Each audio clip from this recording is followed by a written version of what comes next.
Welcome to Flower Juice. My name's John McDonald, and today I'm going to show you how to wire a range of different foliages. So in our last kind of video we looked at flowers, but it's also really important to know about foliage.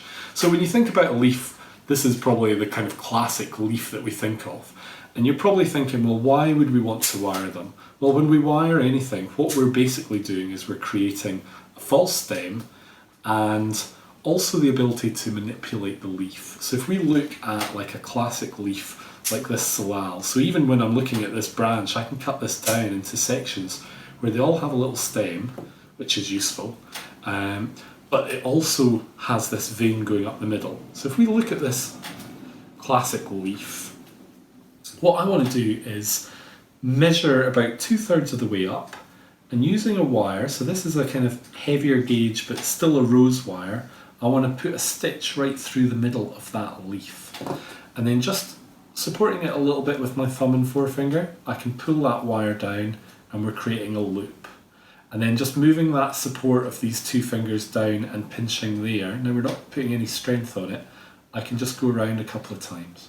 So what we've created is a false stem, but also this piece here is the thing that will allow us to manipulate this leaf and make it sit in any way we want. If we were to take a leaf and wire it lower down, straight away we lose that ability to manipulate the leaf as easily.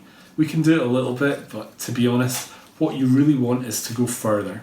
So you want this stitch to be about 2/3 of the way down. And then it's as simple as just taping that off. So that little twist was just holding the wire, but the tape is the thing that gives us the fake stem and just seals that. Now that also does the job of stopping moisture leaving any of this product. So when we're creating false stems, we're also sealing the leaf, and that's going to make it last longer as well. So that's your kind of classic big leaf. Now you might want to use big leaves like this to frame a bridal bouquet.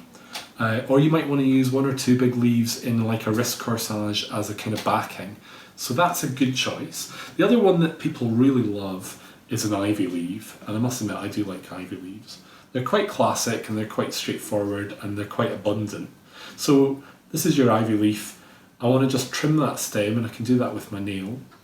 And I'm going to take a thinner rose wire.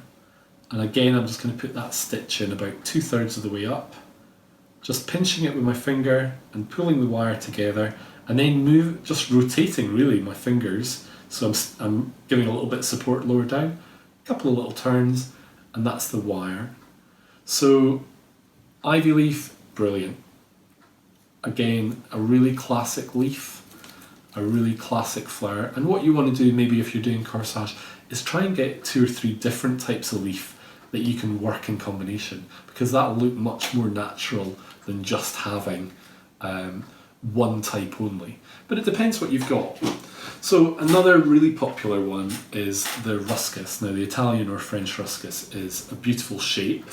Now depending on what you're doing, you might want to wire a whole segment. So say you were making a wedding bouquet that is wired or in a holder, you might want to actually do a unit like that. And that's fine, because this is giving you a very natural tip. If you're going down to creating something then that is going to be lower again, like more detailed again, then what I would suggest is that we take the leaf and we're looking at it here and thinking, right, which ones am I going to use? Well, I'm probably not going to use that one because it doesn't have much of a stalk. But this has got a really good stalk. And this has got a really good stem, and so does that. So we've got some usable leaves there. I mean, as long as it's got a little bit that you can catch a wire on, that's all you need. So again, I'm going to use this finer rose wire. We're going to come in. Now there's no vein on this one, so you have to be a little bit careful that you don't pull the wire, because if you pull the wire, you will literally just pull it through the leaf. So what we want is we want to go through, put that little stitch in, keep it quite light, again supporting with your left hand, and just a couple of turns just to catch that stem. And that is the perfect little leaf. So the great thing about this is it's giving you a leaf that's got a little bit of a style. So we've got big, medium, and then ones that can be kind of outer leaves. So we've kind of got like base ones, secondary and tertiary leaves, which gives us a good combination for doing any sort of work. But you might want to do something that's got a little bit of colour. So I've got this little bit of eucalyptus, and you're probably thinking, well, how do I wire this? Well, I could take a little bit like that, and I could wire that. So potentially I could just literally make that loop over it and do a little unit like that. So that's possible. Another thing I could do is I could take this double section here, and I really want to probably just use my knife and just put in a little split in there. I can tear that, and that's giving me 2 stems and 2 leaves. Whereas this was going in 2 directions, it wasn't very usable, and I could cut one off, but I've only got 1 leaf. By doing what I've just done with that stem, we can basically create 2 leaves that are usable. So if you've not got a lot of material, this is a good way of being economical. So there, that's usable. And this is usable, but just be careful, these little florist knives can be very sharp. And again, we would just tape that off. So the more you have a play with this, the more you practice with these, the more wiring that you do, the faster you'll get, and the quicker you'll get. Well, the faster and quicker you'll get, but also the neater. You really want to get that twist and get that stretch into your tape as well, and that's going to really help. Now, another classic material that everyone thinks about is fern. So we can do different things with fern. This is a piece of asparagus fern. So what you might want to do if you were doing it as a buttonhole is take off a bit and then overlap it with a bit. So that's a good way of bushing it up straight away, and we can do that as a unit.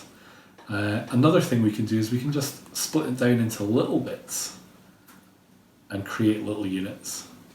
So it depends what you're going to do with it. So again, with what I'm doing here is just creating a loop, bringing that loop on, and then catching the stem. And that's giving us a little unit. So maybe if I was making like a headdress or a circlet or a corsage, this would be perfect for that.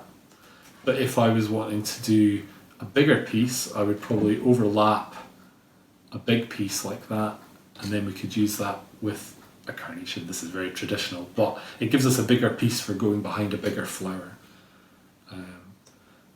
So really with these, split them up and double them up, and it just gives you a little bit of thicker effect from that one piece of fern. What you'll find is a lot of the fern, the pieces are actually just a little bit big in themselves. So this is quite simple. So the techniques are very similar to what we would have for flowers.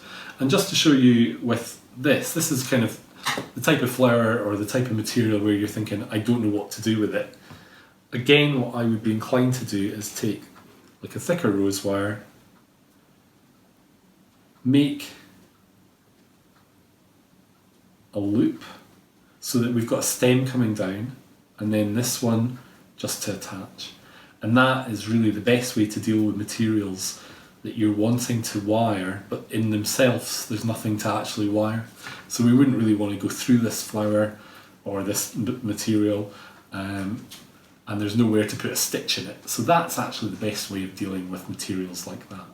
So we've got a range of little bits of greenery and little things, and with that, with the flowers that we did in the previous video, you really have got quite a lot of choice for putting together a wrist corsage or a hairpiece, whatever you're fancying to do, but all your materials will be really nicely protected and finished, and you'll be able to make a lovely design.